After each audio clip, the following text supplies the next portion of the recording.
Hi, I'm Cardenas. I'm an associate editor here at Tech.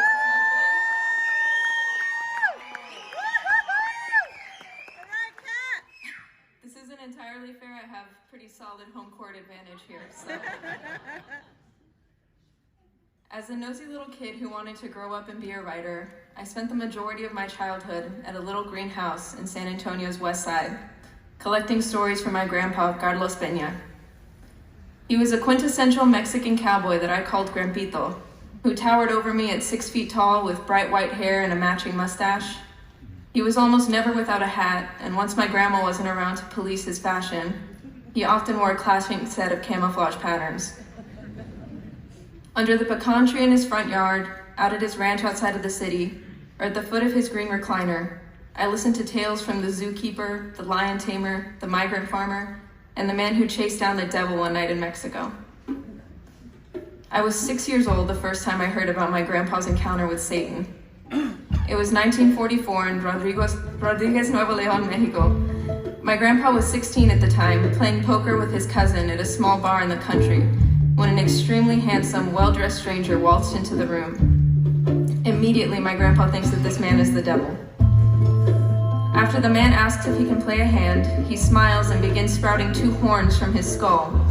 And then as my grandpa looks down at the man's feet, he sees a chicken foot and a goat hoof. I don't know if that's a Mexican thing or a Hispanic thing, but regardless, my grandpa's now 100% certain that he's in the room with Satan. Now, an important disclaimer. At this point, my grandpa and his cousin are halfway through a bottle of tequila. That was not information that was offered up to me as a kid. So my grandpa and the devil lock eyes for a moment, and then the devil rushes out of the room. They're in rural Mexico, so obviously Satan has a horse tied up outside. He mounts it and rides off into the woods, daring my grandpa to follow after him. Without thinking twice, my grandpa jumps on his own horse and chases after him. But no matter how hard he tries, he just can't catch up. The next morning, he wakes up in his bed convinced that it was all a dream. But when he goes to check on his horse, he finds him all scratched up from his ride through the woods. Then, when he retraces his steps, he finds a trail of tracks with a chicken foot and a goat hoof right beside each other. It had become a family tradition over the years to traumatize little kids with that story. But even without it, the legend of Carlos Peña had already reached mythic proportions by the time I finally heard it. Between my aunts, uncles, and cousins, we all had a story to tell about my grandpa. For the most part, the stories were true. For example, my grandma Josefina was tricked into marrying him. They met at a dance in Rodriguez where she stole him away, thinking that he was rich because he was from out of town and dressed in nice clothes. But after they got married, she found herself in a one-room house in rural Mexico, shooting rabbits and cooking them for dinner. Neither of them came from much. My grandpa had to drop out of elementary school to help his family with money. For a while, he rode his horse around the neighborhood selling his mom's homemade cheese for 10 cents door to door. He also helped with his family's chickens, goats, and horses because he was a natural with animals. Years later, at his house on the west side, stray cats, dogs, and even a pig would show up on his doorstep, gravitating to my grandpa as if they knew he could speak their language. He came to America the afternoon of May 4th, 1954, when he was 25 years old, leaving my grandma behind in Mexico until he could find work. He landed jobs in construction, and then once my grandma, aunts, and uncles came along, they traveled together as a family to Tennessee, where he trained polo ponies, or later throughout the Midwest to work as migrant farmers picking cherries, strawberries, and tomatoes. My mom was the baby of the family and very conveniently missed out on all the hard labor. In the early 60s, he landed a job at the San Antonio Zoo, feeding the animals and cleaning their enclosures. Between hippos, elephants, and tigers, he was completely at ease, putting on little shows for visitors that walked past, like sticking his head between a hippo's jaws right before it clamped down on its food. Not long after he arrived, a 2-day-old lion cub was donated to the zoo. They needed someone to take it home until it was old enough to live on his own. They asked my grandpa if he'd be interested and made sure he knew the job didn't come with overtime. He said yes. So if you can imagine, every day on his way to work, my grandpa was driving a pickup truck with a lion cub named Simba in the passenger seat, who was sticking his head out like a little dog.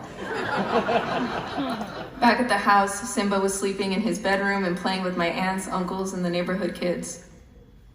When Simba grew up and had to be moved to the zoo permanently, it was bittersweet. My grandpa was the only person Simba trusted to enter into his den.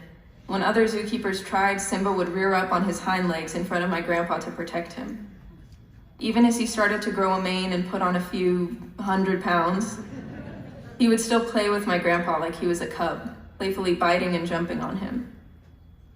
When I came around in 1996, my grandpa was retired, and I spent most of my days with him, my grandma, my sister, and my cousins at the little greenhouse. In elementary school, he and my grandma would get there early, ensuring no one could beat them to a prime parking spot at Las Palmas Elementary. Then, every Sunday, most of the family would meet up at Grandpa's, and I'd hear their stories too. I learned about the time my grandpa's truck flipped over while he was driving alone, and at 68 years old with 2 broken collarbones, he kicked the windshield to get out. Or there was the time that he used a couple of dry branches to kill 2 angry mating rattlesnakes, which he later had skinned and made into a belt that he broke out on more formal occasions. My grandpa taught us to be fearless. No one in my family became Boy Scouts or Girl Scouts because he taught us to work with animals and enjoy the outdoors.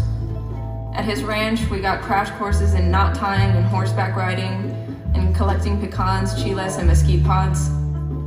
Throughout elementary school, I bragged to classmates about pet goats, peacocks, and even a pet emu.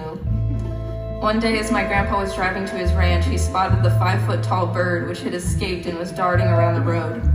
My grandpa grabbed the rope he always kept on hand, and the emu was quickly secured in the back of his truck and on its way to a corral on his property. In middle school, when I changed districts and my grandparents didn't pick me up every day, I still spent Sundays and summers back at their house. While my grandma was shyer about playing favorites, my grandpa was honest to a fault. No matter how old I got, there was always a bag full of Pringles and Humex juice waiting for me or my sister to take home every time we stopped by. In the fridge, there was a special bag of name brand bacon reserved exclusively for us. Generic was for every other person in the house, and he would know if you took it. And we were the only people that he would offer tortillas con mantequilla. A few years ago, we lost my grandma, and my grandpa had to step into her roles. He made us breakfast, he cooked us tortillas, and our Sunday visits to Grandma's house became visits to Grandpa's. It wasn't quite the same, but in a big Mexican family, it's hard to unlearn those traditions. In April, I braced for the biggest change of all, as I stared down the very real possibility of losing my grandpa. As the COPD progressed in his lungs and made it hard for him to breathe, it was devastating to see my superhero, the larger-than-life man that I'd idolized my whole life, laying in a hospital bed. Even from his room, which was always overwhelmed with a rotating cast of visitors, he was still holding court. Things got worse, but he was still outwitting nurses, cracking jokes, and questioning the entire American healthcare system.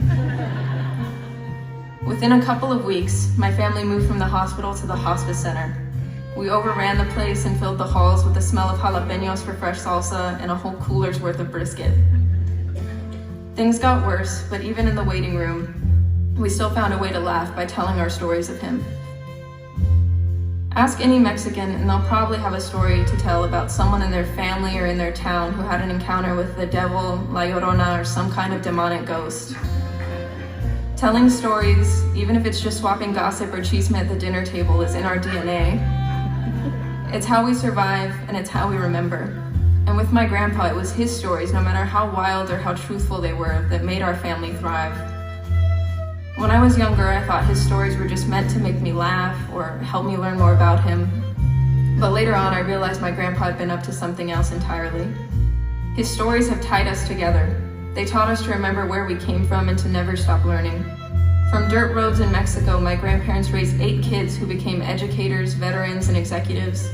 All of us with the same stubborn Peña fight that just won't let us quit. He would have celebrated his 90th birthday in May of this year, but his stories have built a legacy that will travel far beyond his little greenhouse. They're the stories that I'll tell my friends, the ones I'll share with my younger cousins when they get older. And one day, maybe on my front porch or under a pecan tree of my own. I'll tell my kids about the time Carlos Peña played poker with the devil.